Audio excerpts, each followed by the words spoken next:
Hey guys, welcome back to the channel. So I recently had the chance to spend a couple weeks in Japan, and while I was there, I paid close attention to vehicles that were around me. Took a look at some dealerships, took a look at some auto big box stores, and for maintenance parts and oil and filters and things like that. And I learned quite a bit about Toyota and Japanese vehicles and the Japanese vehicle culture. And I want to share that with you here. And at the end of the video, I'm going to show you some of the pricing that I saw on Toyota lots in Japan. And you will not believe the amount of Toyota you can buy for $25,000.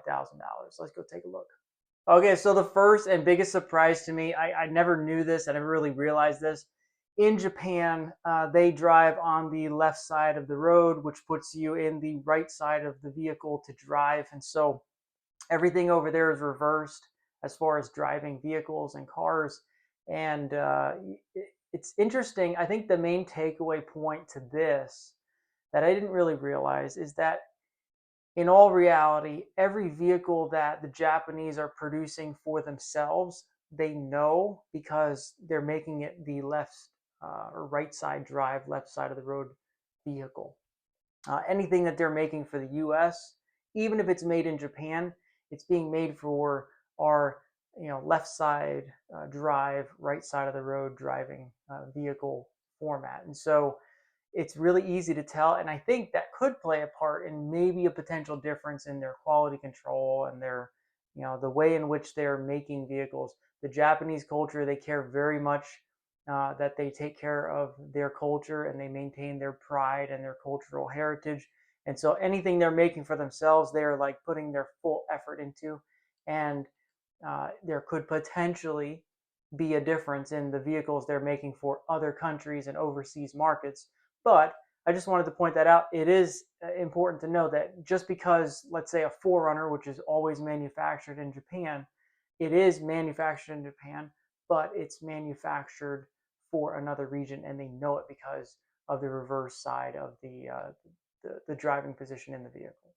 The second thing that I instantly noticed is how small most of the vehicles are. In Japan, the roads are very narrow, they're very tight because of the way the cities have been around way before vehicles were introduced to transportation. And so every road, the cities are very narrow. Um, every vehicle has to be extremely small and narrow to fit through, especially on two-lane roads that are going back and forth with both-way traffic. And so what I noticed is a lot of very small cars. They call them K cars, and those cars are almost a micro mini version of cars that hold maybe 2 to 4 people. And a lot of those are on the road. They're much cheaper. They have different registration and license plates on them than your standard full-size vehicles. But those were interesting to see because there's a lot of options for Japanese. I didn't see many motorcycles, not near as many motorcycles in Japan as I've seen in Thailand and Taiwan. Um, but in Japan, most of the smaller vehicles, instead of two-wheel, they're four wheels, but they're very tiny four-wheel vehicles that are on the road, registered for drivers to get around in. So I thought that was really interesting. So for this trip, I was in Tokyo for the majority of the time. And while there, we spent most of our time was getting around via bicycle or trains. Very limited trips were done in vehicles just because of the traffic congestion and the way the roads are laid out. It's very difficult to drive around the city there. So most of it was walking, bicycles, or trains, and then some vehicle use to get around when we had the opportunity to do so. So I had the chance to go to what they call a yellow hat store. And this was the Japanese equivalent to like an AutoZone or an advanced auto store. And what they also do there is, besides selling the parts and oil and filters and wipers and things like that that you would use to maintain your vehicle, there's also service bays on the back side of the store. So it's almost like a combination of an AutoZone with a Jiffy Lube combined into one store. And so those franchise stores were all over the place. I went in and kind of took a look at this and walked through the store, checking out what they had. And the big takeaway that I got from that experience was the oil selection that they had on the shelf. First off, the oil was in metal cans. It was usually like a 3-liter can instead of the 5-quart plastic containers that we have, or the 1-quart plastic containers that we have here in the United States. So I thought that was pretty cool. I like the metal containers. They're easy, maybe a lot less waste, or you can recycle what you're using there. But the big thing that I saw when looking at the shelf was they had a larger range of oil viscosities than I had expected to see. I thought I'd see mostly, 30 weight oils, but they had a lot of 0W20s and even 0W16s on the shelf. I didn't see any 0W8 on the shelf there. I didn't see any vehicles there that called for 0W8, so that might be a North American specific oil weight from what I saw. But they did have 0W16 available on the shelf and a lot of 020s on the shelf. So I think that dispels the rumor that, oh, these are only U.S. Required oils, and they're also over in Japan and available, and they're being used fairly regularly because they're stocked on the shelf for everyone to be buying and using in their vehicles. So I wanted to point that out and share that with the group here. One of the biggest surprises to me, going over there as a huge Toyota fan, I expected and wanted to see a lot of, SUVs and Toyota Land Cruisers and some Prados and maybe some 4Runners and Hilux trucks. What I noticed over there is there's actually very few SUVs on the road. I did see a bunch of Land Cruisers, and I took video and pictures of those when I saw them. But the majority of vehicles on the road in Japan were actually vans. And it seems like the Japanese value and prioritize a van over any other vehicle type because of the practicality and the utility purposes that a van can meet. It can carry a lot of people, it can carry a lot of cargo, it can be configured with seats in and out. It's an extremely utility-friendly, useful vehicle, and they love their vans.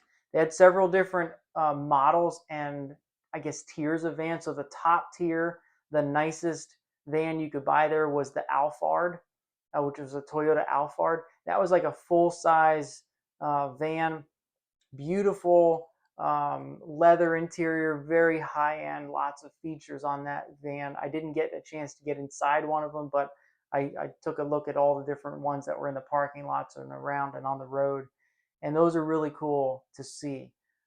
Very high-end, high-scale, luxury, top-of-the-line vehicle. The next van that I saw was called the Voxy, and that was kind of more of a high-end but a mid-sized van. That's, I got a chance to look at one of those at a dealership and check that out. You could see what those look like. Very nice.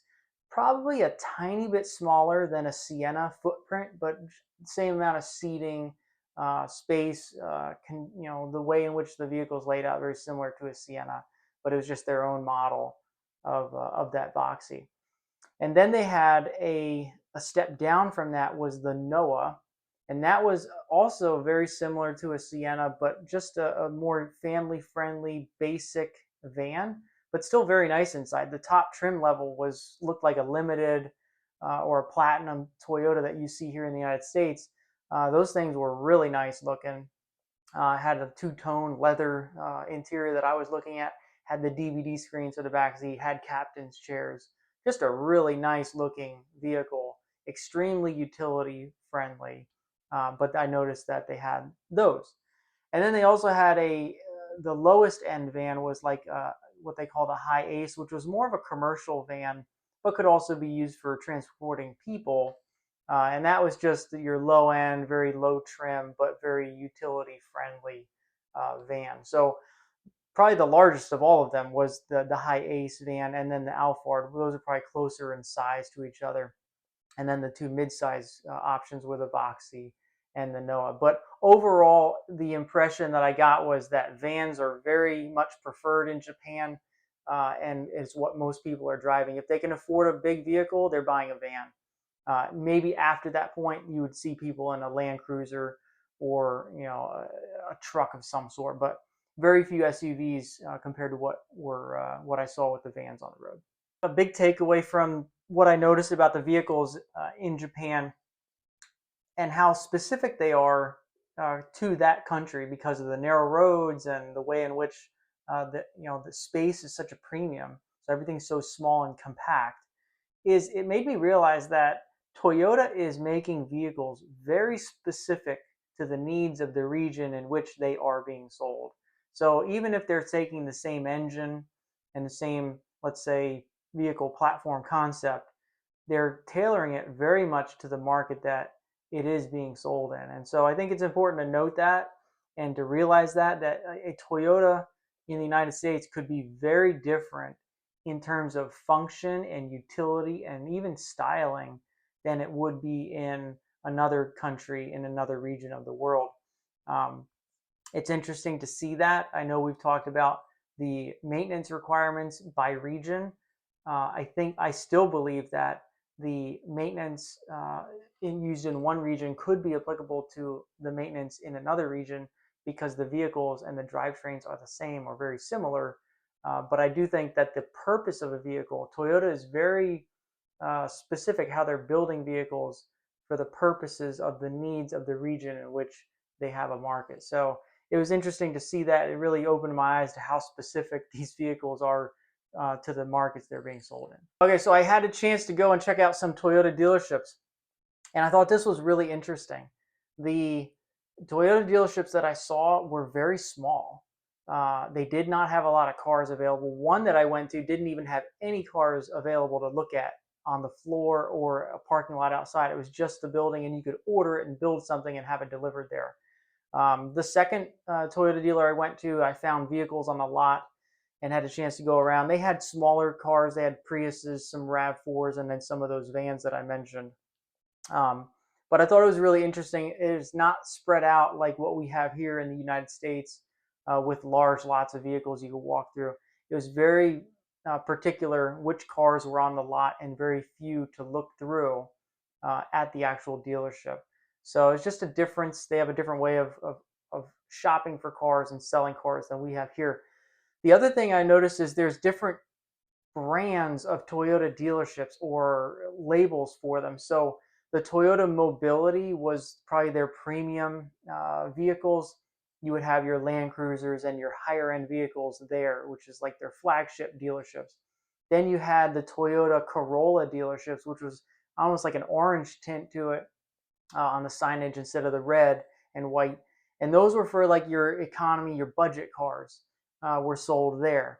Then they had another one which was called the Toyota Nets, and that was like your lifestyle vehicles or your geared towards youth, which like highly custom vehicles and like souped up cars. So those were configured differently there.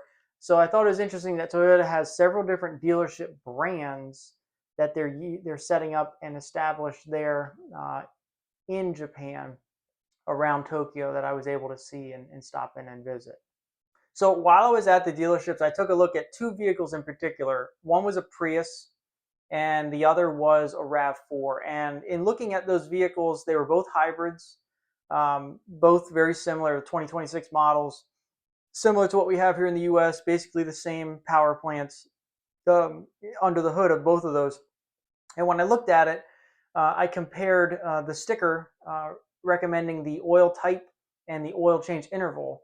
And it lines up. The recommendation over there is just under 10,000 miles, so the 15,000 kilometer interval, which lands it consistent with what they're recommending here in the United States. The only difference was on both of those vehicles, if you look at the sticker under the hood, they were recommending 0W16 weight oil for those vehicles. And I believe in the United States, they're recommending 0W8 for those vehicles. So it's the same engine, but they're stepping up an oil viscosity grade to the 16 weight oil in Japan, while in the United States, they're going with the 0W8 oil. So if you have one of those vehicles here in the US, post a comment down below if your vehicle recommends 0W16 or 0W8. I'd be interested to know what the difference is and take a look at the video evidence I show you here. You can see what they're recommending over there in Japan for these vehicles with these engine models that are shown in the video footage. Okay, one of the biggest surprises to me was the price of vehicles. I can show you here. I was looking at some used car lots and what you're finding for cars there. You could find a lot of vehicles that were less than $10,000 for very new looking vehicles and lower mileage or lower kilometer on the odometer vehicles. There seems to be a lot of affordable options out there to get some nice, not so old cars, and be able to buy them.